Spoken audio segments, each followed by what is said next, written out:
बहुत समय पहले की बात है। एक छोटे से गांव में मोहन और सोहन नाम के दो लकड़हारे रहते थे। मोहन ईमानदार और मेहनती था, जबकि सोहन चालाकी और धोखे में विश्वास रखता था। दोनों रोज जंगल में जाकर लकड़ियां काटते और बाजार में बेचते थे। एक दिन वे दोनों हमेशा की तरह जंगल गए। नदी किनारे एक बड़ा और मजबूत पेड़ था।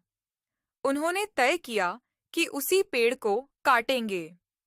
जब मोहन नदी से पानी पीने गया, तभी सोहन ने देखा कि मोहन की कुल्हाड़ी गलती से नदी में गिर गई। मोहन बहुत परेशान हो गया।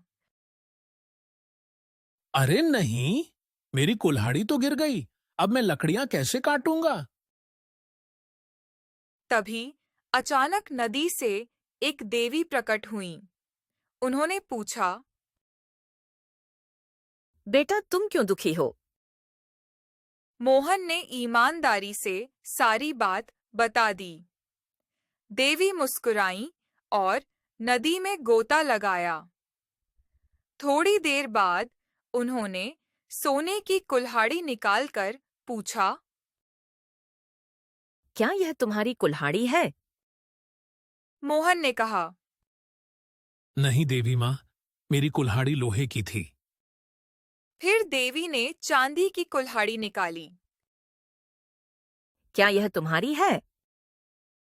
मोहन ने फिर कहा, नहीं देवी माँ, यह भी मेरी नहीं है। अंत में देवी ने उसकी लोहे की कुल्हाड़ी दी। मोहन खुश होकर बोला, हाँ देवी माँ, यही मेरी कुल्हाड़ी है। देवी उसकी ईमानदारी से बहुत प्रसन्न हुई। उन्होंने कहा, तुम सच्चे और ईमानदार हो, इसलिए मैं तुम्हें ये तीनों कुल्हाड़ियां सोने, चांदी और लोहे की दे रही हूँ। मोहन खुशी खुशी घर लौटा। सोहन ने सारी बात सुनी और लालच से उसकी आंखें चमक उठीं।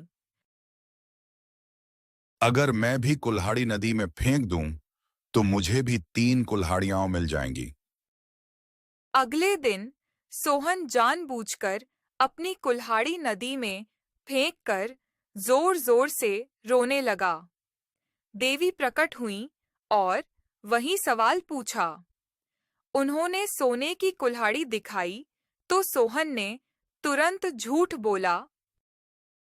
हाँ देवी माँ, यही मेरी है।